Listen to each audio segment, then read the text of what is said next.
Hello' everyone, অন্য এটা mini ব্লগলৈ স্বাগতম জনাইছোঁ। আশা কৰিছোঁ আপোনালোক সকলোৱে ভালে আছে। আজি মই এটা ৰেচিপি লৈ আহিছোঁ। তাৰ কাৰণে মই চিকেন লৈছোঁ আৰু পিঁয়াজ আৰু বিলাহী সৰু সৰুকৈ কাটি লৈছোঁ। এইটো মেইন পিঁয়াজ দিয়ে বনাম মই। তাৰপিছত আৰু শুকান জলকীয়া অকণমান তেল দিছোঁ, দেখিছেনে? অকণমানে দিছোঁ। শুকান জলকীয়া 2টা দিছোঁ তেলত আৰু তেজপাত দিছোঁ। তাৰপিছত মই চিকেনখিনি দি দিছোঁ আৰু চিকেনখিনি অকণমান দেৰি এনেই ভাজি লৈছোঁ।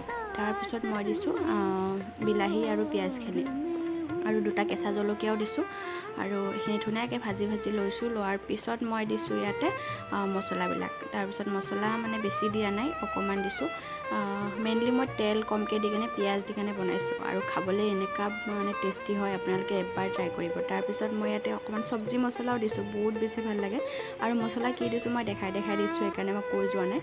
তাৰপিছত হোৱাৰ পিছত মই কচুৰি মেথি দিছোঁ অকণমান। এতিয়া ভাত ৰুটি যি দি খাই, মই ৰুটি খাওঁ আৰু কেনেকুৱা লাগে জনাব।